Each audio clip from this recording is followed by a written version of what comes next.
I want to go back a little bit earlier when you were first trying to establish about what's different from cask ale versus what our current beer culture is promoting. And I come from the restaurant or distributor side of this question. I'm not the brewer. And one of my goals is to drink beer the same way the brewers do every day. You guys always get to drink fresh beer. It's not easy for us in the restaurant to wonder where the hell our beer has been when it arrives on the back of the truck. Sometimes you win, sometimes you lose, and there's that constant quest to re-experience what you guys know the beer tasted like during fermentation. So to draw the beer directly from the cask. Now this comes back to the good and bad side of cask ale, which is usually in the handling by us middlemen where things go wrong. So there's a presumption in the English industry that the pub serving the beer has a skill set to contribute to this whole experience, and that some do better than others. That is something that is completely forgotten in American brewing, where everybody thinks a beer served over here, the same beer served at that bar will taste the same. In England, they don't make that assumption at all. What do we have to do then to extend cask ale out into the trade and make that something that will arrive in the customer's glass in good condition, because we're not set up for it? What do we got to do to take this outside the brewery out into the trade? Consumer advocacy. Cask ale almost died. So the British breweries, not only did they consolidate to a completely destructive level, it was awful if you look at the numbers. All the regional and family breweries just getting eaten up and eaten up. But everyone's moving towards keg beer because it was more consistent. And they didn't have to worry about considerations like bad pub management. So it's just, for us, we have one place that we sell cask ale to, and I'm not really pushing to sell it to anyone else because of those considerations. You know, you want your beer handled well no matter what, and it's not just cask ale that is a problem for places. Some places can barely store and serve keg beer well. Yeah. It's not cask ale's problem. We fully acknowledge that, and not selling cask ale to just anyone that wants to buy it anymore. Yeah, I think that so cask ale has there's a lot of work behind it, but like alone with going into any bar, you're gonna find that there's certain bars you go to that consistently have the beer that tastes really great, and you know there's no mystery behind that. It's the fact that the person behind the beer program is cleaning the lines on a regular basis, and they're rotating through all of the different beers, and you know they're being very. What's that? And keeping them cold. They're keeping them cold. They're being very selective on the breweries that they're bringing into their bar. So I think you know the cellarman idea of England still happens here, like you know in Southern California. It's taking a little bit more time, but it's just in a different way. It's you know it's in the draft beer program instead of the you know monitoring these casks and whatever else. And you know hopefully we can get to that level to where there are bars that are able to handle casks and do casks well, because I'm in the same exact boat for the most part with Andy, where it's just like we don't send casks out to places because they can't do the whole program correctly. There's too many bars that will just put it on the ground, serve it at 70 degrees, flat, oxidized, and really just a terrible drinking experience for everybody that comes in. And so, you know, if you guys are in a bar that is serving cask and the person tells you it's warm and flat, because that's how the English do it. Yeah, then you know please help, like voice your opinion, because this is really where it matters. Like coming from you guys, like I'm the squeaky wheel for sure, but like you know it doesn't necessarily change people's minds, and so I think it'll be I think it would really help the industry for sure to go into a bar and send that beer back and say, hey, this is not what it's supposed to be. Everyone clap. It's definitely Bitch about the beer. Definitely the beer is consumer very good. Let them know. Like it's not. It's sometimes it's not the brewer's fault. Like oftentimes it's not the brewer's fault. Oh man, oftentimes it is my fault. It's my fault most of the time for sure. But with his beer, it's just about never his fault. That's probably. It kills me. I'll come up with some excuse where like, oh, I'm really sorry. It's definitely consumer advocacy, but it's basically education for the publicans and the people that really want to do it and have the right equipment to serve it properly and as traditional as they can, or at least to honor the way the beer has been made and the way it's meant to be served is fine. But there are people that'll just put it in their cold room and they'll serve it at 38 degrees or they'll serve it at 70 degrees, and they don't understand how it has to turn over. If there's still stuff left if there's still beer left in the cask overnight, it's not going to quite be so good the next day. And by the next day, it's just completely flat. And there are places that will do that. Oh, well, the cask didn't sell, so it didn't empty, so we still have it in there. That should not happen. And granted, people don't know enough about cask beer. They think it's warm and flat, but all of the rest of our CO2 beer is basically over cold and forced carbonated. But that's what we're used to.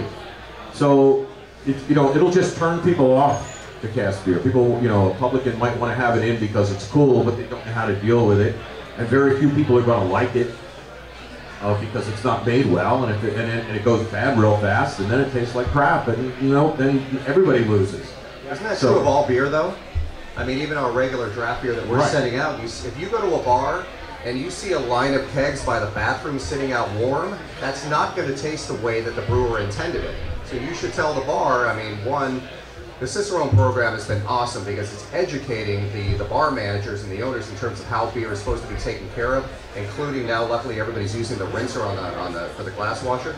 But just when I see our beer sitting out in a bar, I go to the bathroom and I see it sitting out warm, you can't eliminate oxygen in the keg. It's going to oxidize, and warmer temperatures are going to expedite that process, and so the beer is not going to be as fresh as it should be, so you should mention that.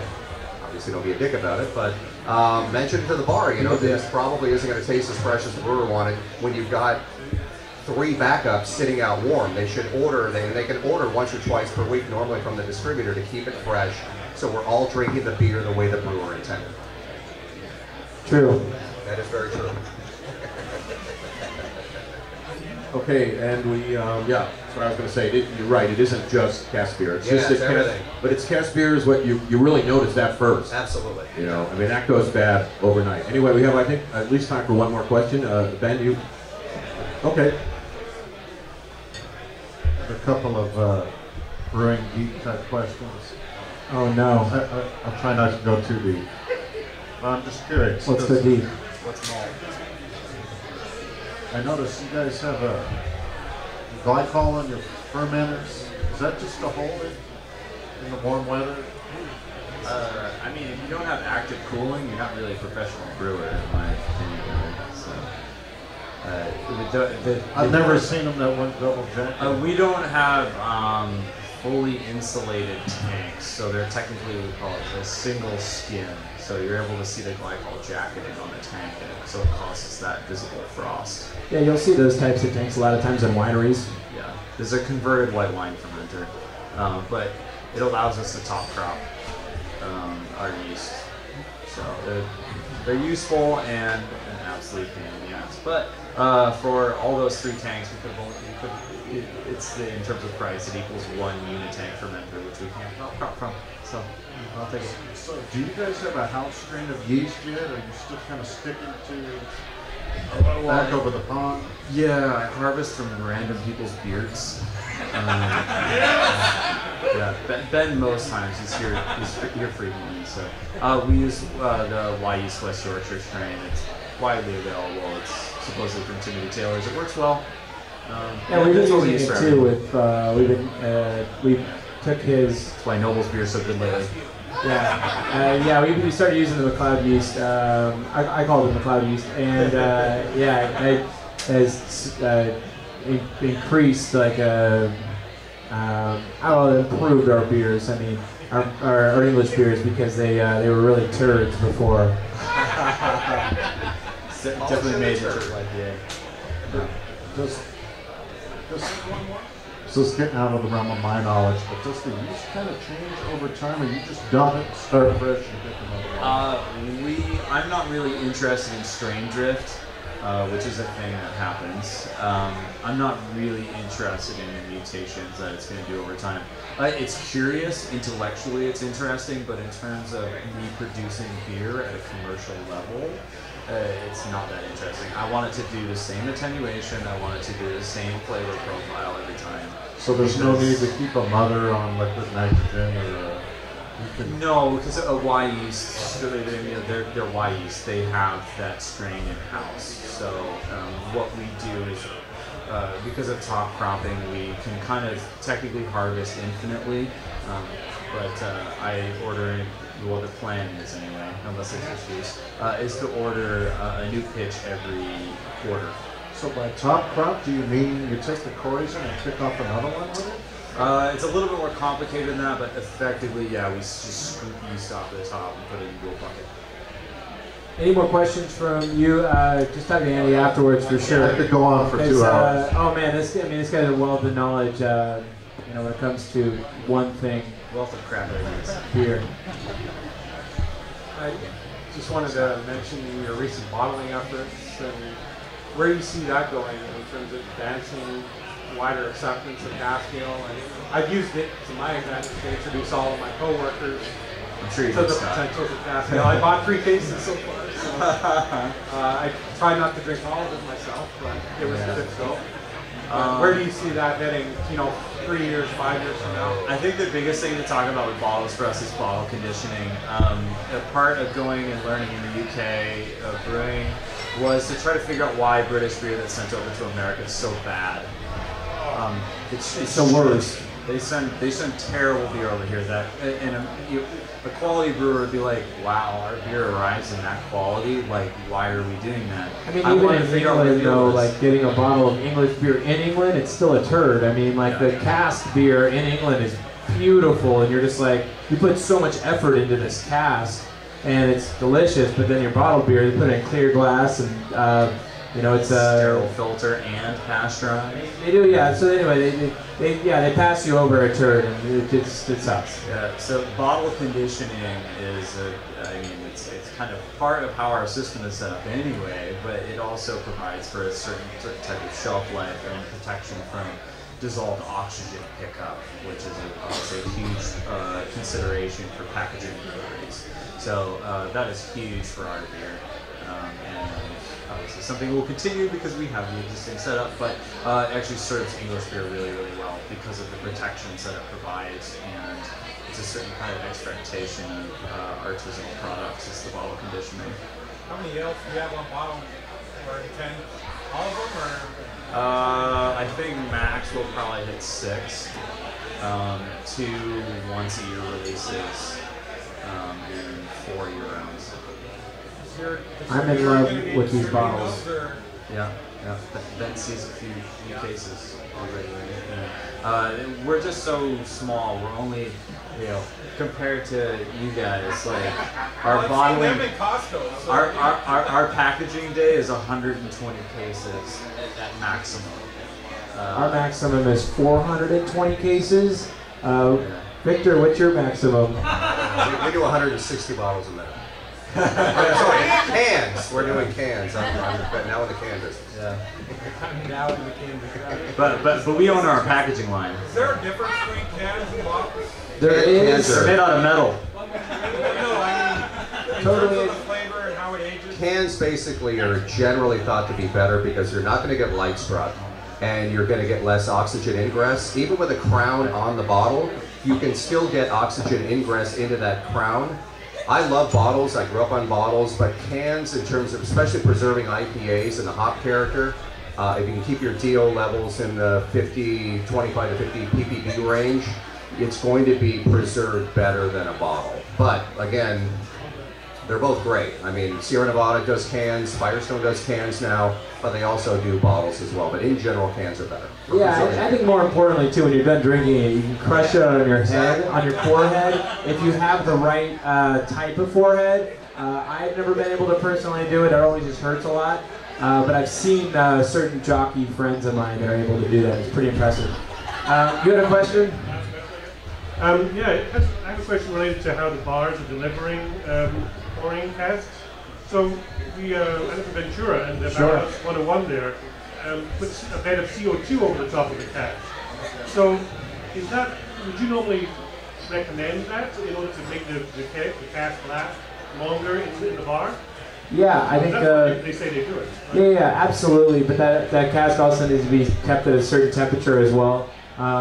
So make sure you keep it cool, not warm. So in the 50, at the from I don't know, anywhere from 48 degrees Fahrenheit to 58 or 60 degrees Fahrenheit, I think is going to be the best temperature range. And we live in a warm area. I mean, we live in a desert where we're seeing that obviously with our drought and not being able to water lawns that shouldn't be in this area anyway. And so it's like all these casks, they should not be just out at room temperature because it's not refreshing to any one of us. Like you ask for a beer and you get it at room temperature, and it's just immediately like, thanks. And yeah, that's no good. Cool. Any other questions? I think we're good. Sorry, we're maybe not that entertaining. One last thing, I was just going to add about the CO2 put in. Now that's something that the folks in camera, the Campaign for Real Ale, would definitely poo-poo. Adding any of that in there. No, but thank God they're not dead, because if they were dead, then Cask Ale would be dead, and we'd be talking about the different kind of CO2s we could put. Now we could put more gas in, so we could taste things gassier. I am on the train of disagreeing with Cameron in that respect for sure. Where I think CO2 on the cask is going to be the best way to go to keep it for a longer period of time, and more importantly, like be able to smell it and drink it. And, it doesn't oxidize as quickly, which oxidation is going to stale the beer. It's going to break glasses too. It's a bastard. But again, that blanket of CO2 is not meant to carbonate the beer. You're not elevating the volumes of CO2. Yeah, you're just keeping a blanket. And we obviously do that here. I mean, it's just I think that is one of. It's hard to boil things down to one thing in particular, but I think it's really important to how MacLeod has been perceived by the marketplace. So if I can use business speak, I will. You guys like our beer. So I think a big part of that is that you guys can come here night after night and have the same beer. Cask Ale is kind of magical sometimes, in that you can come and over like a 3-4 day period, it's going to change. That's awesome. But that's not something we could do in America, really. At this point, we want to get to that point, and I absolutely praise Magnolia and Freewheel for doing that. We can't do that. It's too much of a risk. The way we perceive beer in the U.S. is oxidation is bad. Oxidation lends flavor profile to some beers. English bitter in particular really benefits from oxidation. So the bitter that we have on cask right now is intentionally oxidized. Things like that, but it's not something that is the beer changing from night to night is not something that we can do over the whole. And I am a camera member. The owners of the brewery are camera members. I'm a huge supporter of the camera. It's an organization that has gotten a lot of shit, but it's because they are an old organization and they're consumer driven. They're not an industry organization. They have ideas, but they're not from the brewer's perspective, which is going to be different. We have certain expectations of how our products need to be and what things that are the best for brewing in terms of preserving beer style. And camera will change, camera will evolve, but they saved Cask Ale. They deserve absolute kudos for doing something like that. So we wouldn't have it otherwise. We wouldn't be able to get Firkins in America if it weren't for Cask, for camera. So who goes to an organization that does that. They're not the Brewers Association. They're just a consumer organization. Your advocate actually doesn't insult our beer. Hey, thank you for coming out, guys. We really appreciate it. That finishes it for us. Thanks so much. We're available individually for questions if you'd like to. Thanks. Autographs too. Well done. This is being broadcast on Twitter.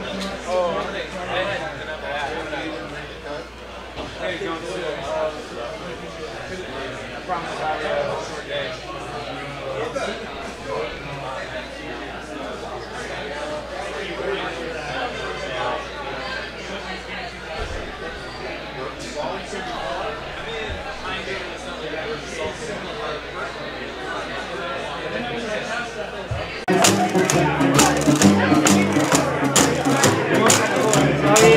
Throw it dry, you know how. Everything is standing. Come on to your candy store and get your kicks up with peppermint candy. Oh, when you know your body is sick, where you don't feel down about paying no rent. The sky is high and low, so am I. So my Jeff is too. If you're a viper.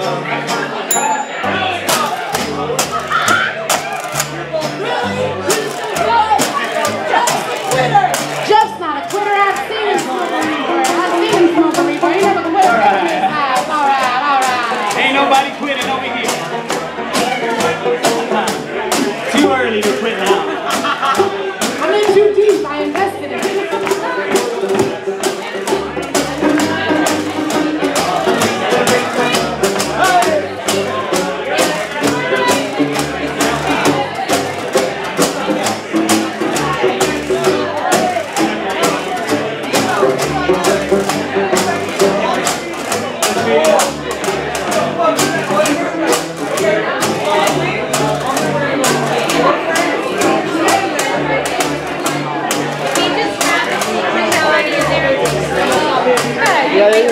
Yeah, you can put money. Oh, let me get a video of you doing that. Thank you kindly. You guys are awesome. Thank you, friends. Very kind. It's not too late. You too could be the proud owner of a Devil Wins CD. So let's see. Remember that one?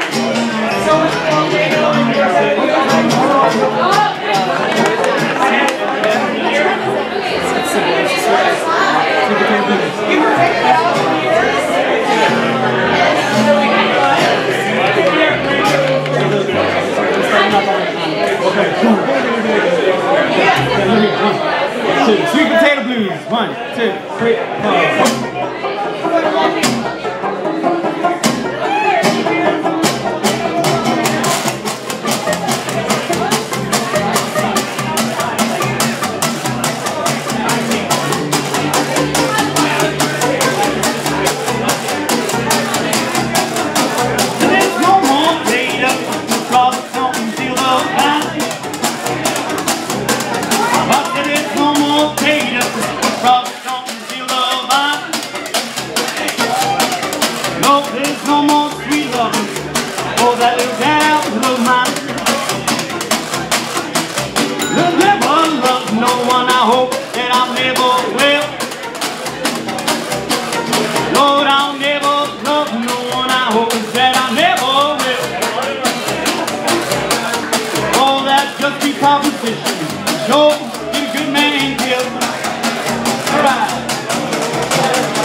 no more sweet loving for that little gal of mine.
Appreciate the ears. Thank you so much.